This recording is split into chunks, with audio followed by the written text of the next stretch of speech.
Beloved, welcome to episode 6 of the Frequency of Enough.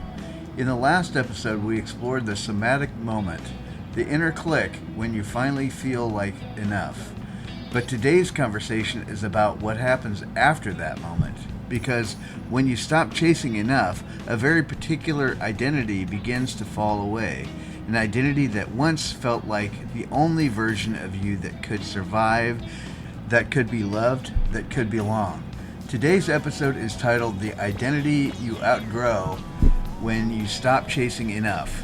This is one of the most liberating, most tender, and most sacred shifts in the human journey. Let's breathe into this and begin. Section 1. The Identity Born from Not Enough. There is a version of you, a very old, very tired version, that was created in the moment you first believed you were not enough.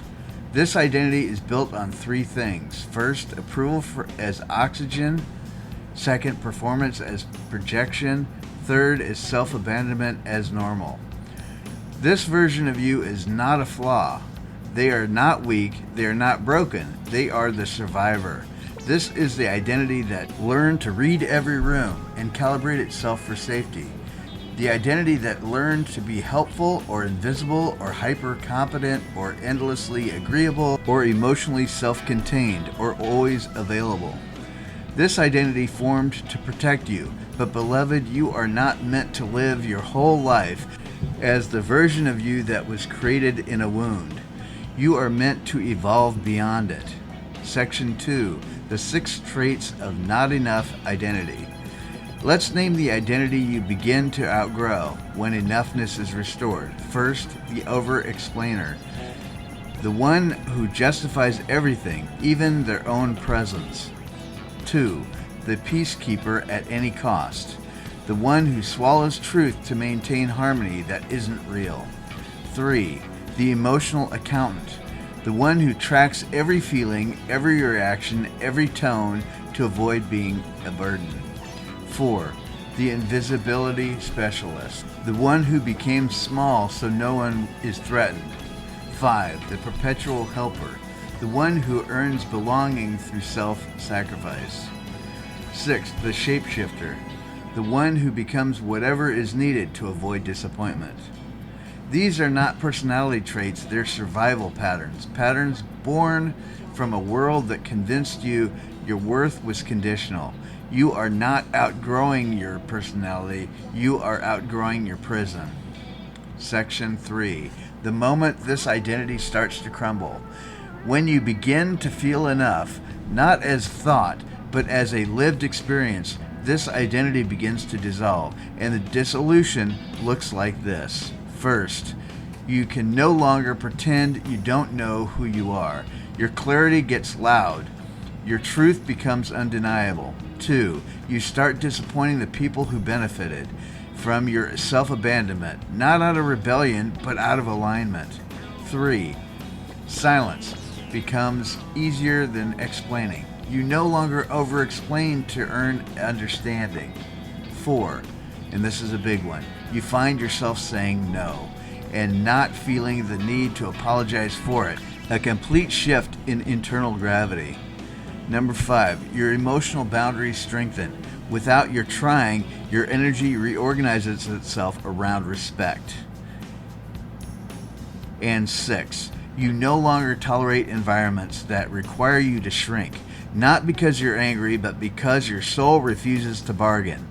This is the identity shedding itself. Like a snake releasing the old skin it has simply outgrown. Section 4. The grief of outgrowing who you used to be. This part is often unexpected. You grieve. You grieve that version of you that tried so hard, the version that believed so deeply, that love had to be earned, the version that carried the weight of everyone else's comfort, the version that kept you alive during chapters that didn't value your truth.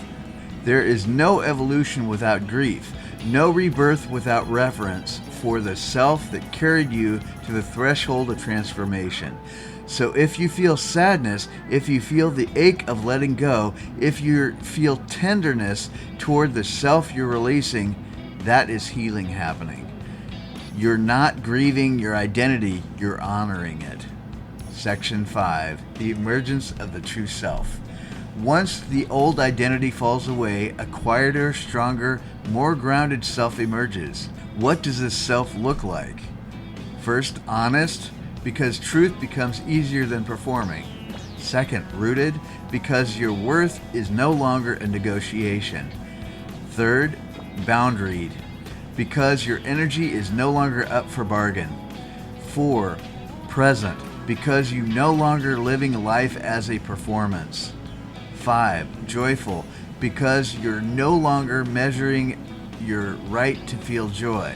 6, free, because you no longer are living in a service to other people's comfort. This is the self that was always there, beneath the performing, beneath the compensating, beneath the survival adaptations. This is the self that only emerges when you finally, deeply, embodiedly feel like enough. Section 6. The embodiment practice. Place a hand on your heart. Take a slow breath in and a slow breath out, and whisper, I honor the version of me that kept me safe. I welcome the version of me that is finally free. Feel what arises. Then ask quietly, who am I becoming now that I no longer am chasing enough? Let this be the doorway, a soft opening, a homecoming. Beloved, you are not losing yourself. You are losing the version of you that was built around a wound. You are not abandoning who you were. You are releasing who you had to be in order to survive. When enoughness becomes embodied, your entire identity reorganizes around truth. The performance ends, the pretending ends, the negotiation ends. What remains is the most authentic, most grounded, most liberated version of your soul. In episode 7, we explore the courage to live as the real you. Because once the old identity dissolves, the new identity must learn how to take up space in the world. Until then, walk gently, stand in your truth, honor who you were, and embrace who you are becoming. I love you. I see you. I'll meet you in episode 7.